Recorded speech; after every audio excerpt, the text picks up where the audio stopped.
Dans la paracha de Chukat, il y a plusieurs points très importants.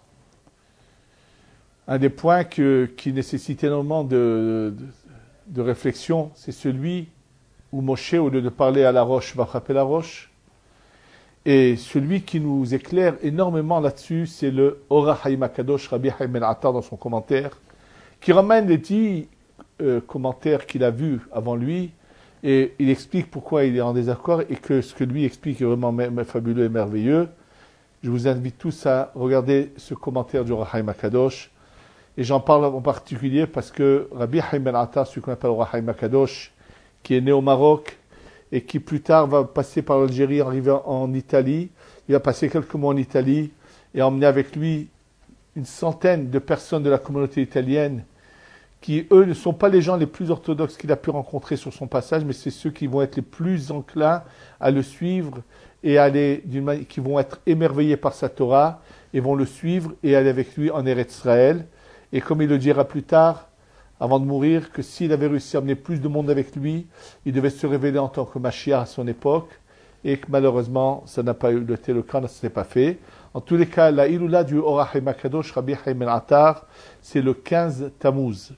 15 Tammuz, 2 jours avant le 17 Tammuz. Cette année, ça tombe le dimanche 17 juillet.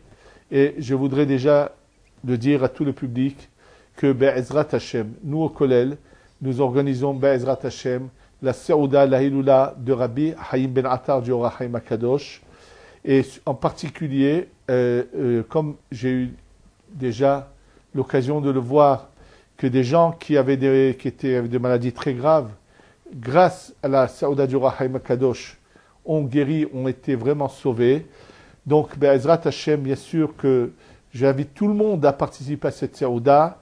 Tous ceux qui désirent qu'on allume un air pour eux, pour l'Ora Haïm HaKadosh, nous contactent et donneront ce qu'ils voudront directement à notre association en France ou par chèque en envoyant ici comme ils le désirent. Et en France, bien sûr, c'est en s'adressant à Pinchas Belaïch et en lui envoyant lui les dons. 06 14 29 29 93, je répète 06 14 29 29 93 Pinchas Belaïch, à qui vous pourrez, ceux qui désirent de remettre leurs dons, et nous faire parvenir les noms en nous disant qui voudrait qu'on fasse participer à la Saouda et pour qui on allumerait un air le dimanche 15 Tammuz, le jour de la loi du Ora Haïm HaKadosh. En tous les cas, sur ce problème, donc je vous parlais de Moshe qui parle à la roche, frappe la roche. Sur le site, vous pourrez trouver l'année dernière, où il y a 2 ans déjà, il y a des cours qui ont été faits là-dessus, qui expliquent la différence entre pourquoi Hachem les punit, parce qu'ils ont plutôt frappé la roche que parlé.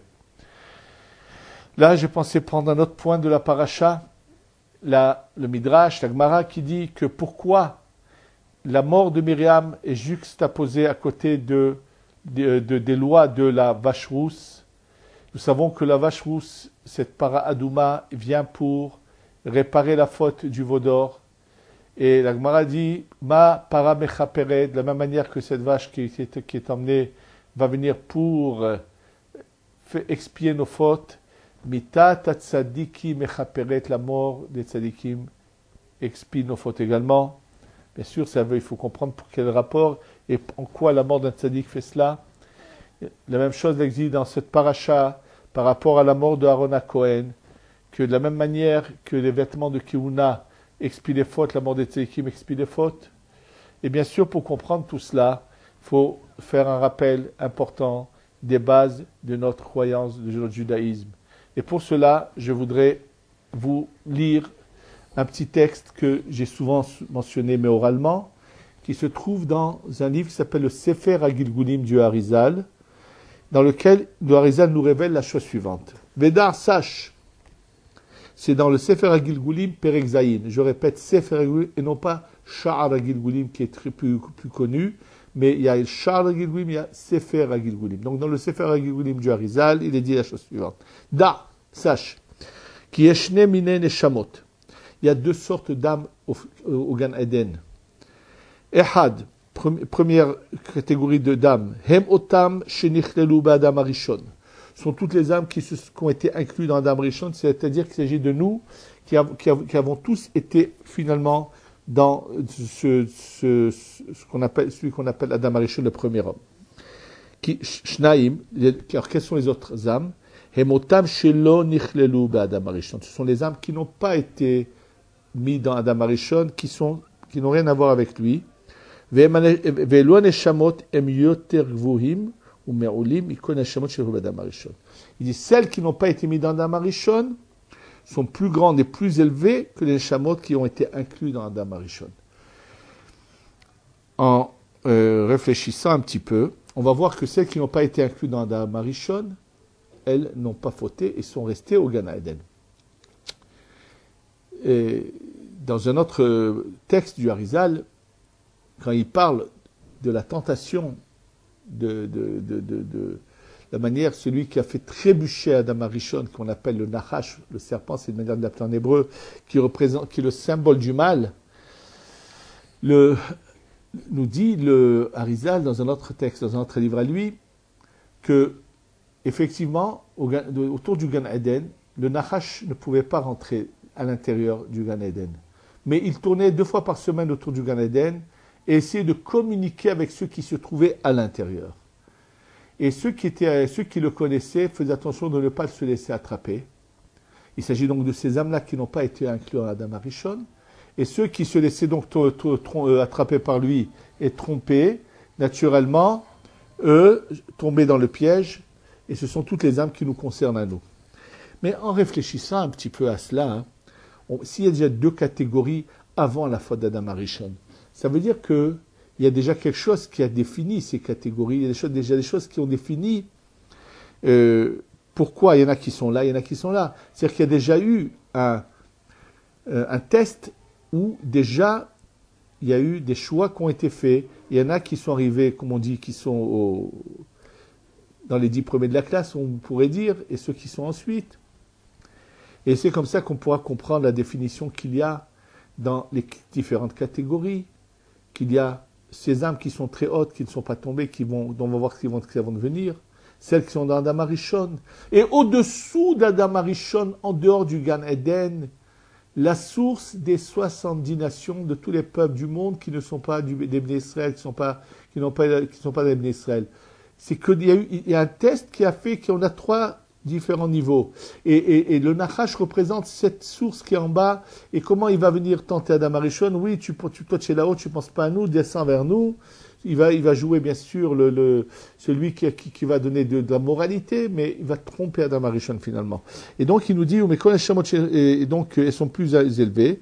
Et après il nous dit que dans le 7e millénaire, puisqu'on est à la fin d'un cycle de 6000 ans, qui va bientôt se finir, et il va y avoir donc la venue du Mashiach, du Messie, et tous ceux qui auront mérité vont monter et vont passer ce temps de passage pour arriver au 7e millénaire. Et dans le 7e millénaire, où ceux qui auront le mérite se retrouver là, dans ces hauteurs auxquelles l'homme arrive, celui qui mérite, ou devait arriver à Adam Arishon s'il n'avait pas fauté, ces âmes en question qui elles sont restées là-haut vont être la couronne de ceux qui étaient inclus dans Adam Arishon, qui ont réussi leur test finalement et sont montés. Puisque ce que nous vivons, c'est un deuxième test. Dans le deuxième test, on part dès le départ avec des réparations à faire. Et ces réparations, on les appelle les birurim, les rafah nitzotzin. Et naturellement, donc les âmes, à l'origine c'est 1, finalement dans tout ce test vont se retrouver des parcelles qui vont arriver d'un côté d'autre de l'autre, donc il va y avoir hommes et femmes, et là on va comprendre que de la même manière que dans ce monde il y a les hommes et il y a les femmes, donc il y a 2 catégories masculines et féminines, il en est de même au niveau de la Torah. La Torah chez Birtav, la Torah écrite, est représentée par le le côté masculin des âmes, et la Torah féminine est représentée par la Torah chez Bé'alpé, la Torah orale, représentée par le côté féminin des femmes. On sait que qu'est-ce qui était grâce à Myriam dans le désert? Le Be'er, la source d'eau qui constamment qu'il y a de l'eau qui sort. En fait, l'image, le mot Be'er vient aussi du mot Levaer, éclairer.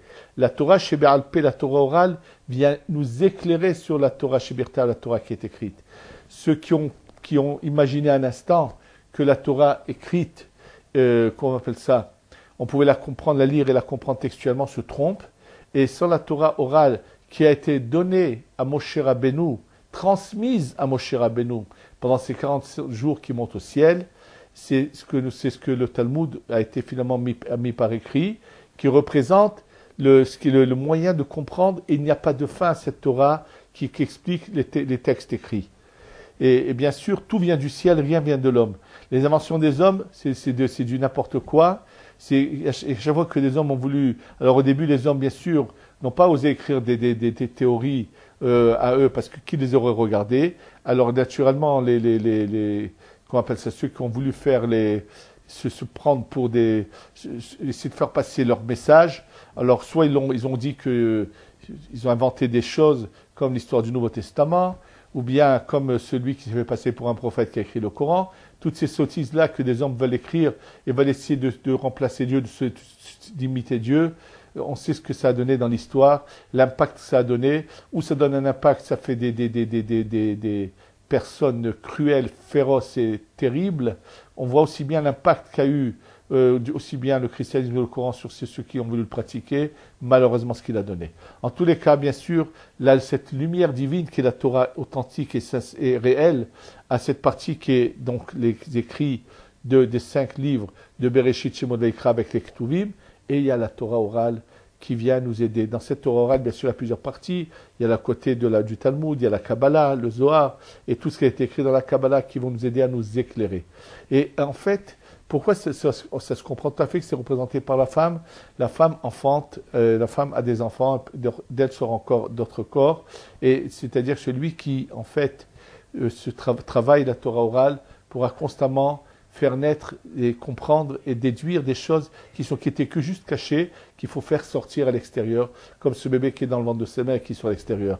Et c'est ce qui représente également le cours d'eau qui va et qui arrose partout, c'est la Torah orale.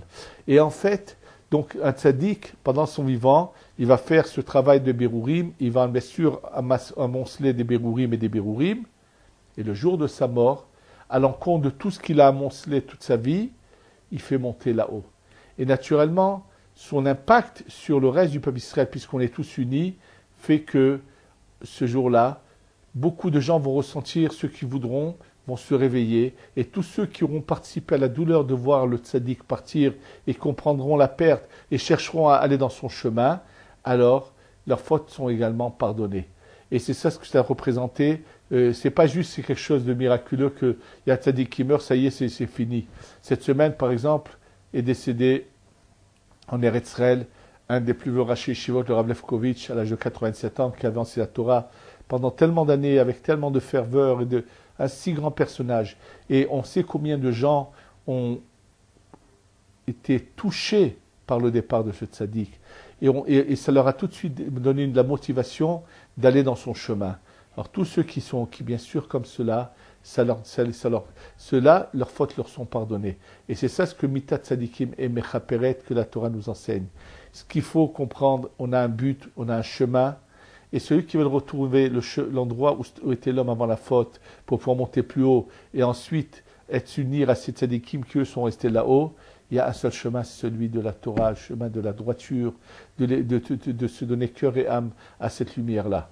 Ceux qui ne comprennent pas cela, je ne sais pas ce qui leur arrivera quand le Mashiach viendra, mais je crains que leur déception et leur souffrance soient terribles et soient sans réparation. Et c'est pour ça que tout le temps qu'il y a le souffle de vie en nous, on doit ouvrir les yeux, s'engager, comprendre. Et que Be'ezrat Hashem, on est dans le chemin des tzadikim.